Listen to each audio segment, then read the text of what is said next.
Mi nombre es Laura Camila Peña y hoy les voy a hablar sobre el español en contacto con otras lenguas, sobre el primer capítulo que es zonas de contacto en el mundo hispanoparlante. Se dice que dos lenguas están en contacto cuando son usadas en una sociedad o por lo menos en un sector de una comunidad. Tenemos el español como lengua de contacto en Hispanoamérica y España. El español como lengua mayoritaria, política y socialmente dominante, mientras que tenemos que en los Estados Unidos, en Filipinas y Guinea, es considerada como una lengua minoritaria. Nos remontamos a los 201 años antes de Cristo, cuando los romanos vencieron a los cartagineses en la península ibérica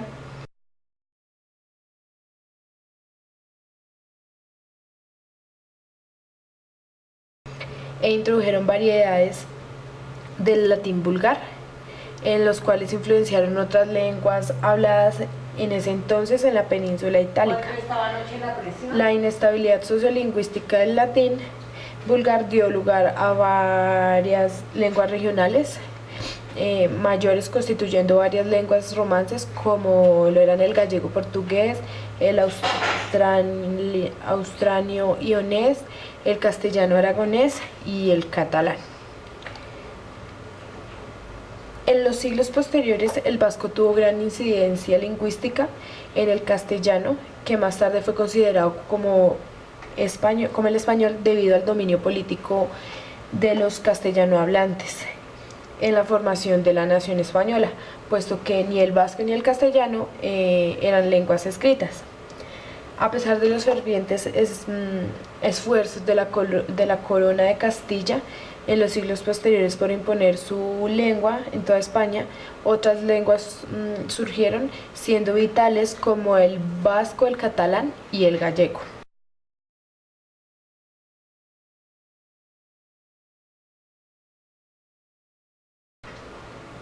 Después de la muerte del califato de Granada, Antonio Nebrija, vino la flota de Cristóbal Colón y se dio el contacto del castellano con las lenguas autóctonas de las Américas.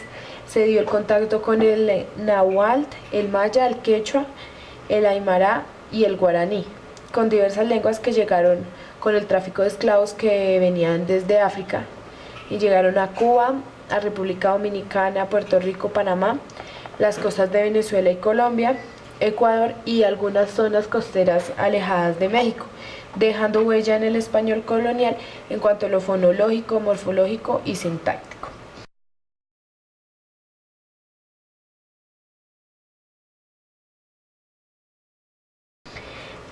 Según varias hipótesis, las particularidades del español del Caribe es considerado como uno de los dialectos del español contemporáneo, influenciado por el sustrato del criollo. Otros atribuyen que los rasgos del español caribeño con influencia criolla se deben a los hablantes del español andaluz y canario, muy parecido al que se habla hoy en día en el Caribe. El contacto del español y las lenguas indígenas del Caribe nunca se forjó una situación sociolingüística duradera por todas las enfermedades que se dieron en esas épocas y las tasas de suicidio. Además de los grupos autóctonos caribeños, los aztecas de México y los incas de Perú, por su vasta conquista. La Iglesia, al querer convertir todos al catolicismo, impartió mucho para que todos fueran castellanoparlantes, y de esta manera los españoles se dieron a la tarea de aprender todas las lenguas de los reinos precolombinos. La misión evangélica desembocó en la difusión del náhuatl y el quechua.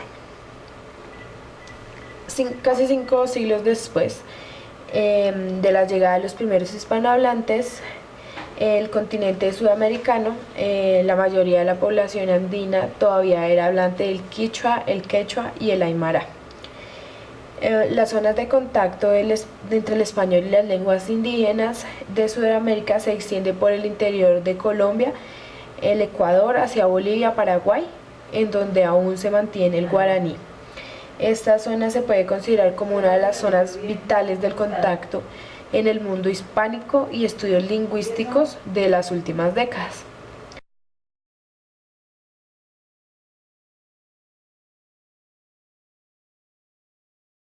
Después de la independencia mexicana, en 1821 fue declarado el español como lengua oficial y los que hablaban la lengua autóctona pues fue bajando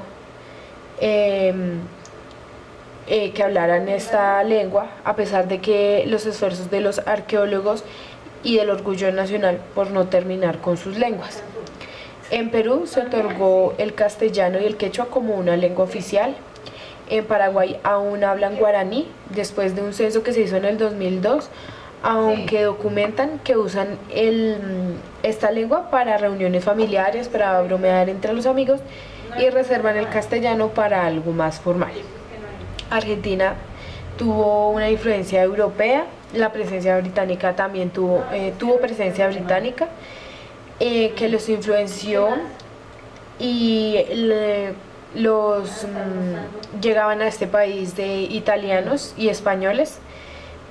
El inglés sigue siendo la segunda lengua con alto valor instrumental para los anglo-argentinos y el español desembarcó a los alemanes. Gracias.